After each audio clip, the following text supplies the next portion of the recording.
Et du coup, bonjour à toutes. Moi, je suis Arnaud Vérin et je voulais d'abord remercier Christophe pour la présentation qu'il vous a faite et je pense que c'est assez passionnant et tout l'historique de ce qu'il a pu faire et ça reflète vraiment l'esprit de Gabamous, de faire du sur-mesure, mais comme il l'a très bien expliqué, en se mettant en fonction du besoin. Et a toujours essayé d'améliorer les sièges que l'on fabrique pour apporter des solutions adaptées à chaque situation et à chaque famille en fonction de leurs besoins. Mais donc des enfants, des professionnels que vous êtes aussi, parce que c'est vrai que Christophe, ça fait plus de 20 ans qu'il a créé Gabamous et donc il y a pas mal de professionnels qui le connaissent et qui trouvent des solutions à ce qu'ils cherchent. Et moi, si je suis là ce soir, c'est parce que avec mon petit frère Benoît, qui n'est pas là ce soir, mais on a rejoint Christophe dans l'aventure Gabamous là très récemment. Et en fait, Benoît, mon frère, lui est menuisier de formation.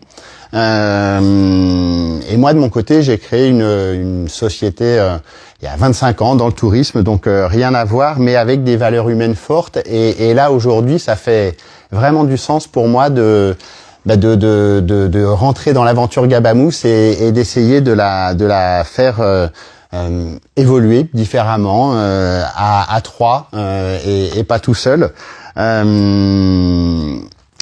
Voilà, Christophe, donc depuis plus de 20 ans, conçoit et fabrique dans le Vercors les sièges que vous voyez ici. Et nous, on est profondément convaincus que ces solutions, ça correspond vraiment à un besoin réel, mais on est aussi convaincus que Gabamous aujourd'hui, ça reste encore un peu trop peu connu et que ça répond à trop peu de personnes, que ce soit des professionnels ou des familles. Et on pense que beaucoup plus de personnes pourraient en bénéficier. C'est pour ça que aujourd'hui notre objectif, c'est de donner un nouvel essor à Gabamous. Et effectivement, Christophe a toujours tout fait tout seul et bien, mais tout seul, on avance moins vite qu'à trois. Donc Benoît, mon petit frère, va venir épauler Christophe à la fabrication des chaises. Toujours dans le Vercors. Les sièges, toujours dans le Vercors. On est même en train on va changer de locaux, puisque Christophe avait un super atelier, mais au bas de chez lui, et donc dans la dynamique de produire davantage et de répondre à davantage de besoins, dans un mois, on déménage, mais à 5 km de chez Christophe. Donc c'est une aventure qui continue et voilà, ouais, c'est une étape importante pour nous et du coup c'est hyper intéressant. Donc pareil, moi je suis preneur de tous vos retours, de tous vos besoins, de toutes vos envies pour que avec Christophe et Benoît on puisse en parler et peut-être encore pousser davantage le concept, même si je pense qu'aujourd'hui ça répond à beaucoup de problématiques et donc ça apporte beaucoup de solutions. Et on espère que vous aurez envie de parler de Gabamous et donc aux familles que vous accompagnez, aux personnes qui pourraient en avoir besoin. Voilà, pour tous ensemble essayer de faciliter le quotidien de toutes ces familles qui en ont besoin.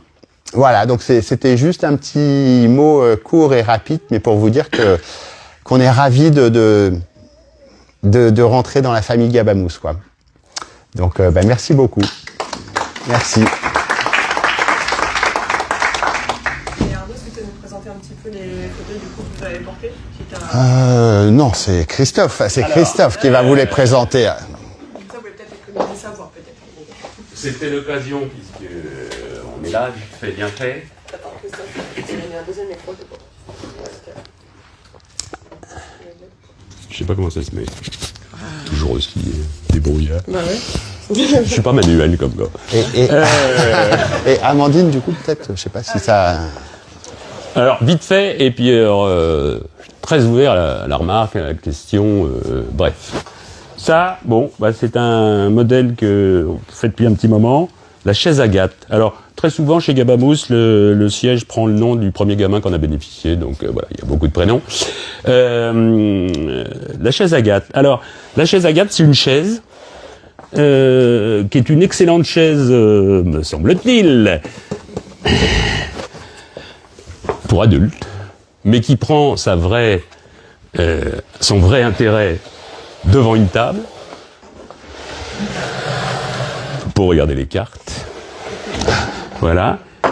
Et qui d'une manière extrêmement... Alors, il y a un plot et une sangle de bassin pour ceux qui en auraient besoin, mais c'est surtout qu'elle a ce système de réglage assez particulier qui fait que là, vous installez un enfant de 2 ans qui est merveilleusement bien installé à sa table. Là, c'est 4. Là, c'est 7 ou comme on veut, ou 8. Voilà. Et puis là, c'est pour les plus grands. Et puis là, c'est pour les adultes. Et puis éventuellement, pour les petites dames, si je puis dire, on peut imaginer de se mettre comme ça, on n'est pas plus mal. Il y a un vrai repose-pied. Voilà. Tu peux prendre différentes situations. Voilà. Donc là, vous avez un vrai repose-pied, une assise bien envoyée, un dossier un peu encadrant, éventuellement un petit plot, une sangle de bassin. Là, vous pouvez grandir pendant 22 ans, ça vous suit. Voilà. Et d'ailleurs, je fais cette chaise sans plot et sans sangle. Beaucoup de professionnels de santé, notamment orthophonistes, ou toutes les personnes qui ont des gens comme ça qui passent toutes les demi-heures, tous les 3/4 d'heure, des personnes âgées, des enfants, des adultes. J'ai des sociétés d'appareillage. Je peux peut-être le jouer. Amplifon, ils m'en ont acheté 40, voilà. Et ils ont je sais pas comment dire, ils ont des établissements où ils font que de l'appareillage pédiatrique. Ça, c'est un siège de WC. On avait dit pas les freins, Arnaud. Je voulais pas qu'il s'emballe. C'est un siège de WC, un petit dossier encadrant, des assises percées, machin tout, qui passe au-dessus des WC de la maison. Voilà. Il y a un repose-pied, un truc, il peut y avoir un plastron, il peut y avoir un cale-tête. Et il coûte pas 3 000 euros.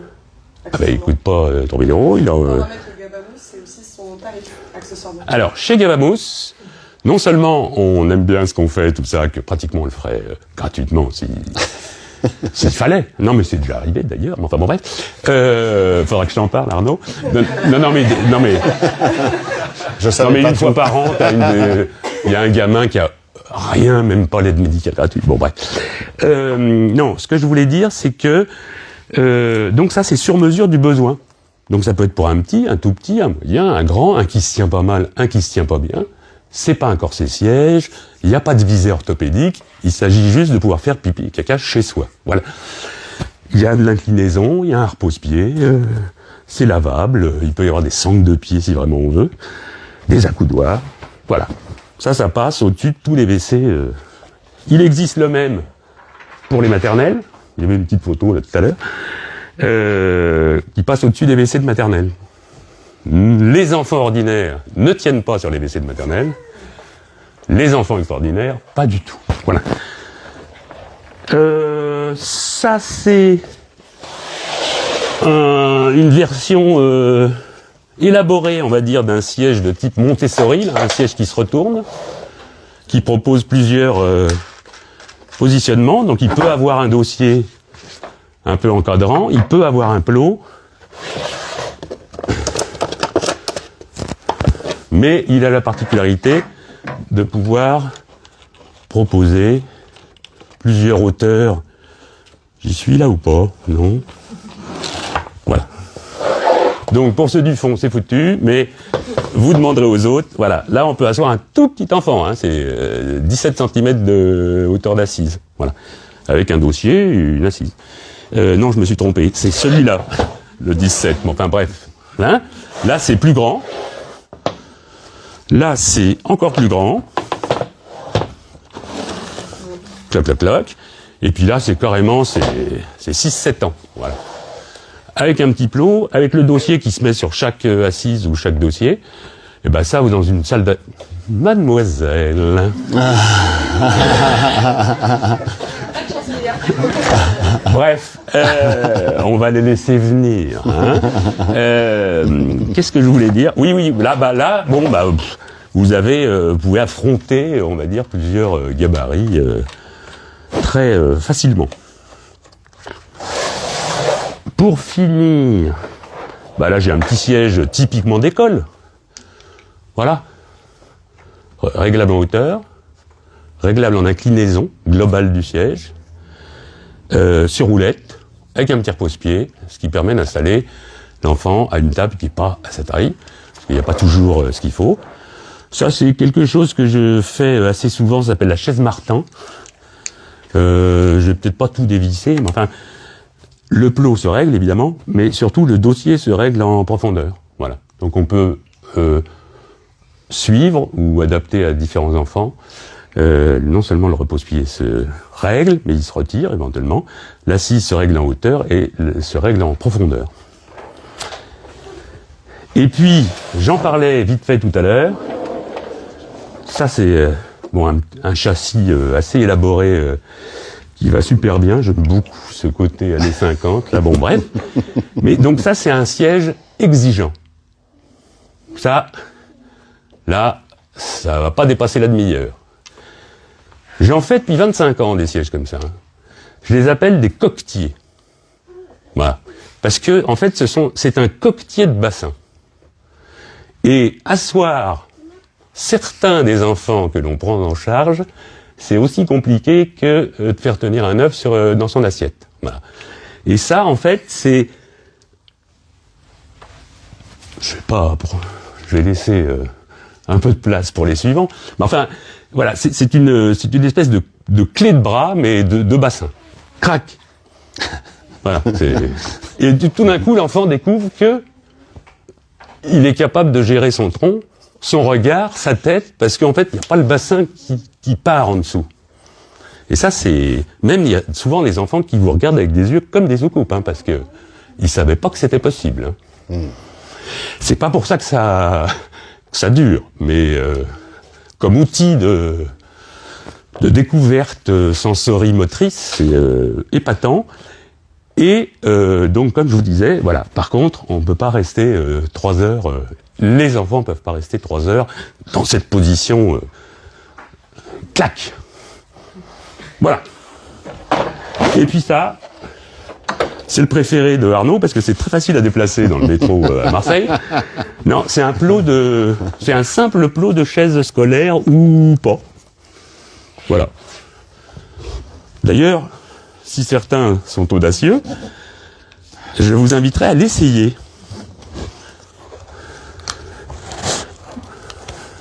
Si. Ça, j'ai mis de nombreuses années. Ça fait partie. C'est une partie de la pince, de la clé de bras pour enfants. C'est un plot périnéal.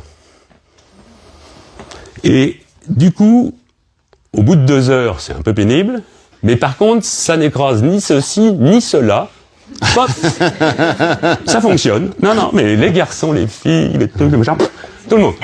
Voilà. Et souvent, chez l'enfant, non mais ça gêne pas le transfert, on peut s'asseoir, en ressortir. Mais par contre, on sous-marine pas, comme dirait l'autre. Il glisse pas. Par contre, voilà. Par contre, en fonction des, j'avais pas vu qu'il y avait le. On peut le. Voilà. Ah oui. Voilà, je vous ai tout dit. Bravo.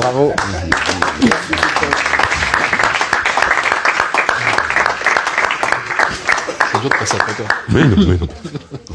Oui, je pense qu'on peut faire un petit temps de questions déjà. Ah, très volontiers. Très volontiers. Christophe, tu as la possibilité de répéter les questions parce que les personnes qui sont en live, du coup, entendront pas spécialement ce qui se passe par ici. Tu peux répéter les questions. Souvent, quand on installe les enfants sur un siège adapté, ils peuvent ni monter ni descendre tout seul de leur chaise. Oui. Qu'est-ce que vous proposez pour les enfants qui ont une station debout et en fait, il y a les repose-pieds, il n'y a pas forcément la couloir, ils n'ont pas accès au frein. Comment ils peuvent faire pour pouvoir monter et descendre tout seul? Alors, donc, la question, c'est savoir comment faire des sièges Comment les aider, en fait, qui permettent aux enfants d'y accéder, d'en sortir et de le manipuler. en station de moteur, c'est dommage en fait de ne pas avoir eu la possibilité de sortir, par exemple, de faire un transfert, on met le fauteuil roulant à côté, la chaise d'école, et en fait, il pourrait faire un transfert seul, mais souvent, en fait, ils ne peuvent pas. Ben oui. Alors, bon, bah ça rejoint un cheval de bataille de Gabamous de longue date. Par exemple, ce plot, que l'on peut trouver sur d'autres sièges, comme le disait Guillaume, n'hésitez pas à l'essayer. Non mais, en fait, vous faites vos transferts à partir du moment où vous arrivez à participer ou à aider pour un transfert, hein, évidemment. Hein. C'est pas le plot qui permet de... Si vous faites un plot vertical qui est non seulement est douloureux, mais en plus il faut passer derrière, il va falloir vous porter pour vous mettre dedans. Voilà. Je faisais allusion tout à l'heure au fait que parfois je fais des sièges à plusieurs repose-pieds superposés pour en fait faire un petit escalier. Voilà. Mais ça peut être aussi un marchepied séparé ou qu'importe, ou des rallonges de freins. Vous faisiez allusion aux freins pour pouvoir les mettre ou les retirer. Ce qu'il faut, c'est avoir envie de régler ce problème-là, si je puis dire. Et ça rejoint ce qu'on disait tout à l'heure, surtout moi, c'est que sinon, en fait, on déconnecte le siège adapté, quel qu'il soit, de la réalité. Voilà. L'enfant ne va pas l'utiliser, ou difficilement l'utiliser, ça va enquiquiner tout le monde, ça va pas l'aider. Voilà. Et donc, il faut avoir cette envie de... Cet enfant fait ses transferts, un peu péniblement, et ben alors, débrouillons-nous pour qu'il puisse accéder et sortir de son siège. Voilà. Et c'est pas forcément... très compliqué, voilà. Mais il faut avoir envie de l'affronter. Je ne sais pas si ça répond à votre... Si la conception du siège interdit le transfert, ou en tout cas le... Mais oui, et tout à fait, mais c'est parce que il y aurait un truc à améliorer là, sur l'intégration. Je sais pas, je veux dire, c'est pas forcément très compliqué de permettre le transfert. Ben oui. Bien sûr. Et puis pour l'enfant, s'il a la capacité de faire des transferts, c'est quand même assez infantilisant pour le coup, ou régressif d'être porté. C'est comme l'histoire de la propreté. Hein. Je veux dire, moi je fais souvent des sièges de WC, ça s'éloigne un peu de votre question, mais non seulement ça leur permet d'aller au WC comme le reste de la famille dans l'appartement familial, et puis la deuxième chose, même si on n'arrive pas forcément à une propreté totale ou je sais pas quoi, bah il y a un cheminement de l'enfant, voilà, qui peut se faire, et c'est vrai que sortir des couches, c'est quand même, c'est pas que un problème de propreté, voilà, c'est un tout. Je veux juste compléter par rapport à ce que tu dis. C'est en fait ce que tu soulèves là, c'est un problème qu'on rencontre quasiment à chaque fois. Et c'est un peu pour ça qu'il y a depuis quelques années la création des cliniques du positionnement et de la mobilité, ces consultations multidisciplinaires où on est nombreux à se poser les mêmes questions. Et l'idée, c'est justement d'être focus, comme l'a dit Christophe tout à l'heure, c'est d'être focus sur ses besoins, ses capacités. Et si on commence à retirer tout, retire le fauteuil, retire le corset siège, retire tout ça, tu repars des capacités, tu vas commencer à te dire, mais en fait, il faut que le fauteuil, pour le fournisseur, il va falloir que ton fauteuil, ta hauteur d'assise, soit ultra basse. Et du coup, ça devient des contraintes que seuls les prestats vont pouvoir te dire, moi, dans la panoplie, en plus avec la réforme, je vais pouvoir vous trouver ça, ça, ça, ça. Donc tu vas résoudre un premier problème avec le fauteuil. Donc ça veut dire que c'est une globalité fatale. Et après, les préconisations à faire vis-à-vis de celui qui fera l'assise. Ou en assise modulaire, comme tu le disais, avec ses limites de déréglage de machin ou truc, ou d'assise type assise moulée, etc. Et là, tu vas imposer un plot escamotable ou un plot que l'enfant pourra retirer de par lui-même pour aller vers son autonomie au transfert.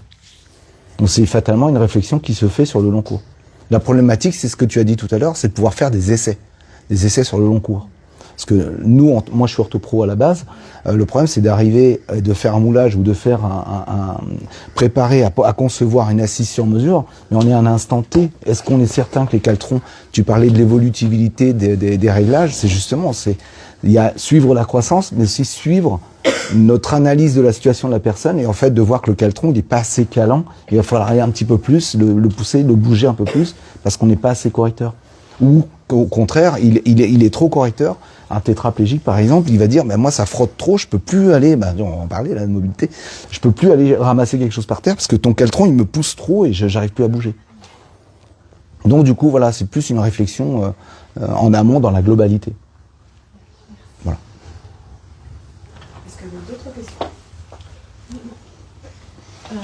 J'aimerais savoir la différence entre, vous avez dit celui-ci, les sièges, l'enfant ne reste pas longtemps dedans. Oui. Et celui de maternelle, est-ce qu'ils tiennent plus longtemps? Et si oui, qu'est-ce qui fait que là, ils arrivent à tenir plus longtemps, contrairement à... Oui, c'est de ma faute. Non, mais j'étais pas clair. Non, mais vous irez le voir tout à l'heure, là, celui dont je parlais, là, le coquetier. Mais en plus, le mieux, ce serait de le voir avec un enfant dedans. Hein. Bon. Mais je veux dire, c'est une pince périnée à l'eau épidilyaque postéro-supérieur. Voilà. Crac. Le bassin et l'enfant s'assoit dedans et clac, il est foutu. Voilà. Là, il est pris comme un... Voilà. C'est ce qui permet de révéler le buste, le tronc, les épaules, le regard, le truc, le machin, mais c'est très contraignant. Ça rejoint un petit peu le schéma théorique de la secrétaire parfaite qui est comme ça, voilà, mais en fait, voilà. Donc là, en fait, vous êtes tenu comme ça, il est tenu comme ça. L'autre siège, qui lui ressemble, hein, je reconnais, mais si on regarde bien, il n'y a pas le petit boudin, c'est pas la même profondeur, le truc, machin, c'est un siège, voilà, d'installation assise tranquille, si je puis dire, et en fait, on pourrait pas, avec un dossier entre guillemets plat, on pourrait pas faire ce contre-appui pelvien postérieur. Voilà. Donc en fait, là, le dossier il pourrait même être pas plus haut que le petit coussin sur ce petit siège-là. Ça pourrait être un barreau. Voilà. Et puis, par exemple, le siège de WC là-bas, qui est souvent en position inclinée, et ben lui, il a carrément un dossier avec de la mousse, du sky, parce que on n'est pas dans le positionnement exigeant. Voilà. Mais ne pas être dans du positionnement exigeant, ça ne veut pas dire que on est déhanché dans un siège trop large, avec une assise trop longue, et du coup, voilà, pas du tout. Hein. Mais là, on est plus tranquille.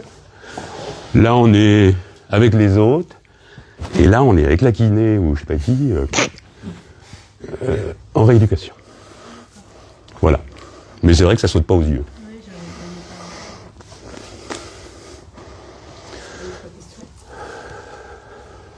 Moi, si je peux me permettre, ce que vous sous-entendez là, ce serait sans doute le besoin d'alternance de position. Parce que finalement, nous, dans une journée, eh bien, on change je ne sais combien de fois de position. 40 fois de position, oui. Le changement. L'idée, Ouais. c'est ça, d'avoir des positions qui sont plutôt exigeantes et des positions qui sont plutôt moins exigeantes, confortables. Oui, oui. Alors oui, à propos du changement. Alors, bon, on imagine bien que pour tout un tas de raisons, ne serait-ce que matériel, même un enfant peut pas bénéficier de 12 sièges. Et comme vous le disiez, nous on est venus en voiture ou en autobus, on écoute dans une chaise de réunion, on va retourner dans son canapé, et puis on va pianoter à l'ordinateur sur un autre siège. Voilà, donc cette variété de stations assises et d'outils de stations assises, non seulement elle est parfois adaptée à ce qu'on fait avec des choses différentes que l'on fait, mais aussi elle a la vertu du changement. Voilà, de l'alternance, du déplacement, du transfert, ça fait du bien, voilà, bon. Mais par contre, pour l'enfant en situation de handicap, on pourrait peut-être imaginer, en fonction du besoin et des capacités, d'avoir 2, 3 stations assises, peut-être une pour l'école, peut-être une pour la maison, et puis une pour le gros de la journée, parce que orthopédiquement, il faut absolument ou l'inverse, voilà. Et donc, c'est pourquoi, chez Gabamous, en tout cas, donc il n'y a rien de médical, il n'y a rien de prescrit, il n'y a rien de remboursé, c'est en complément, voilà.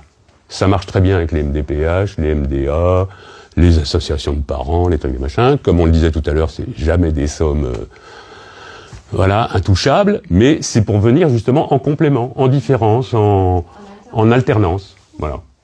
Et ça, c'est la vraie clé encore une fois, c'est la vraie vie, voilà, en tout cas. Voilà. Parce que... C'est pas 8 heures Voilà. Et le reste au lit, ça fait quand même... voilà.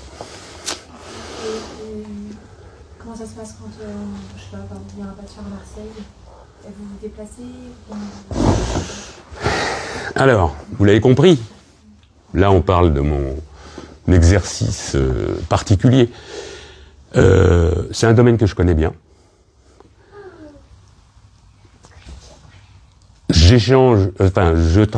Nous travaillons, bientôt Arnaud, non mais toujours en relation avec le thérapeute, généralement l'ergothérapeute, parfois le kiné, parfois le médecin, parfois le chef de service, des trucs, enfin bon, la personne qui est un peu en lien.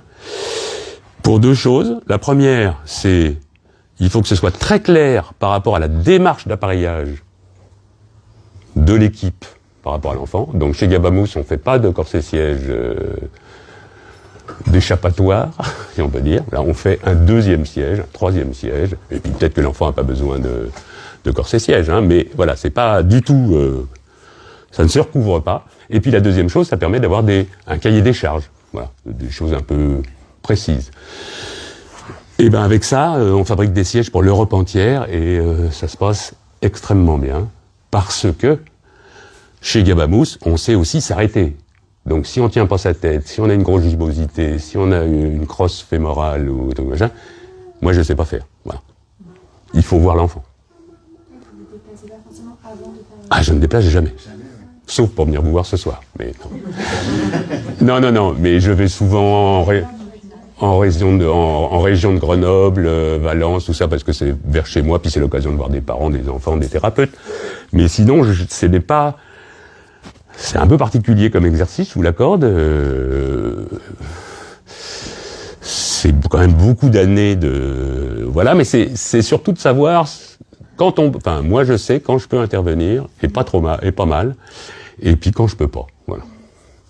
Mais du coup, pour compléter, quand une famille ou un professionnel de santé a besoin de trouver une solution et qu'il contacte Gabamous, t'as 2, 3... Oula, oui, il y a échange de photos, il y a WhatsApp... Pour vraiment saisir le besoin de savoir ce qu'on va fabriquer. Après, tu as un tableau de mesure aussi, c'est pas juste des trucs de série en fait. C'est que du coup, après, tu prends des mesures, longueur de fémur, etc. Donc, du coup, ce qui peut permettre d'être au plus près des besoins. C'est pas juste t'achètes ce fauteuil-là en taille 1, taille 2, etc. C'est tu prends vraiment des mesures et c'est fait. Et en plus, c'est fait en France, quoi. C'est quand même incroyable, quoi. C'est qu'ils réussissent à être adaptables et c'est fait en France. Donc, c'est quand même. Oui, j'ai pas bien développé, mais voilà, pour l'instant, c'est moi principalement qui fais ça. Et je vais continuer à le faire d'ailleurs. En fait, on s'adresse à moi.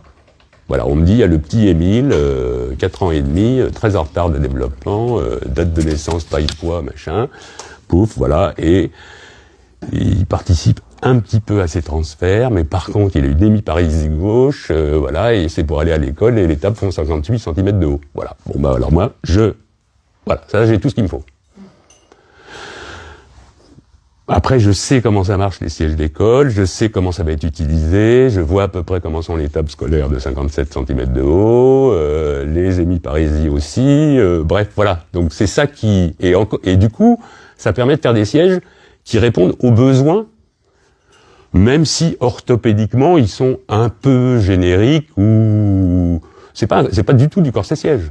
Voilà. C'est d'avoir un petit siège d'école pour 2 heures à la bonne taille, dans lequel on arrive à monter et descendre. Ou d'aller 3 fois par jour au WC chez soi. Voilà, donc c'est pour ça qu'on peut le faire comme ça. Voilà. Vous aviez une question là-bas, là? Oui. Vous avez évoqué le prix sans nous donner une ordre d'idée, c'est possible? Ah bah oui. Donc, chez Gabamous, vous demandez, je fais un devis, et bientôt Arnaud fera les devis, et on se tient toujours au devis. Voilà. S'il n'y a pas assez d'éléments, on échange pour avoir un peu plus d'éléments.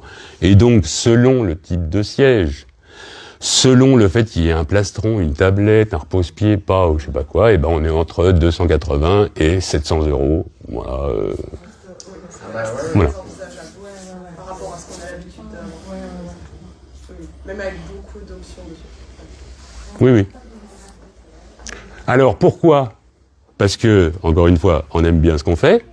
Que deuxièmement, c'est pas parce que c'est pour des enfants handicapés que ça devrait valoir 3 fois le prix. Troisièmement, il n'y a pas de prise en charge, donc il n'y a pas de prise de référence, il n'y a pas de grille, il n'y a pas de machin, donc on fait entre guillemets comme on veut, si on peut dire. Et à partir du moment où on sait le faire ou qu'on a de l'expérience là-dedans, bah, c'est quand même pas beaucoup plus compliqué que de faire un tabouret pour enfants ordinaire. Voilà. Enfin, je veux dire.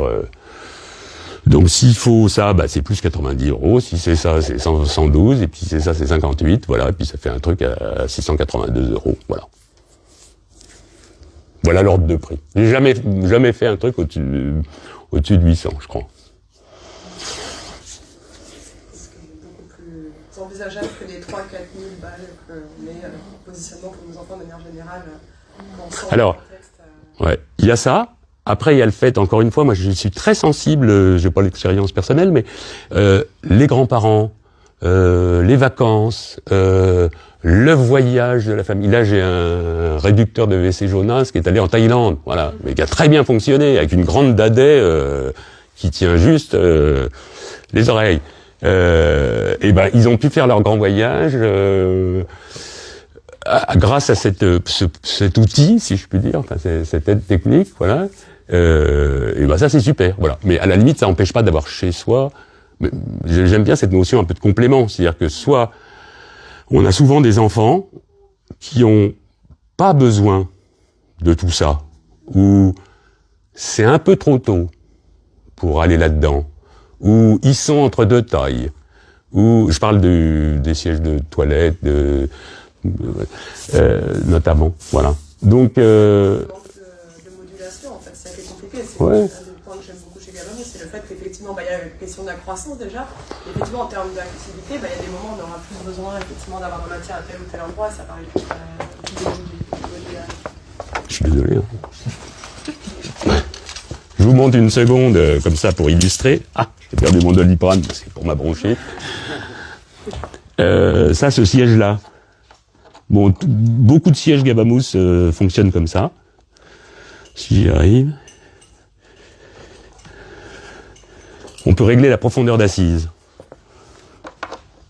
Là, vous pouvez régler la profondeur d'assise sur 14 cm. 14 cm, c'est 7 ans de croissance.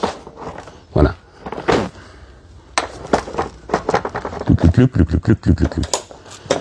Donc rien que ça, d'abord, ça permet de suivre la croissance de l'enfant. Ça permet, comme ça arrive parfois, de le vendre sur le bon coin pour un autre enfant, puisque après on n'en a plus besoin. Et ça permet aussi, parallèlement à la croissance, bah, ça permet un peu de rétroversion, ou au contraire un petit peu d'antéversion, ou un peu de place, ou bon, voilà. Vous avez le repose-pied, l'inclinaison d'assise, la profondeur d'assise, la hauteur du dossier. Le tour est joué. Et ça reste un siège de WC. Hein. Voilà, c'est pas un corset siège. Je sais pas pourquoi, ça va pas monter. Ah si, voilà. Voilà. Là, on peut s'éloigner un petit peu des sous-axillaires. La forme, pareil, c'est des formes, j'ai mis... bon, tout peut s'arranger, mais ça va pas mal, ça. Mais j'en ai 16 de dossiers différents. Vous voyez, c'est pas que ce siège-là, il a ce dossier-là. Voilà. Ça dépend du gabarit de l'enfant et du besoin de tenue. On sait que plus on fait un siège tenant, et plus il faudra le changer quand l'enfant mettra son pull. Voilà. Si c'est nécessaire, c'est nécessaire. Si c'est pas toujours nécessaire, bah, c'est bien de pouvoir faire différemment. Et Christophe a développé plein de moules, et donc toutes les assises et les dossiers sont thermomoulés en fonction du besoin.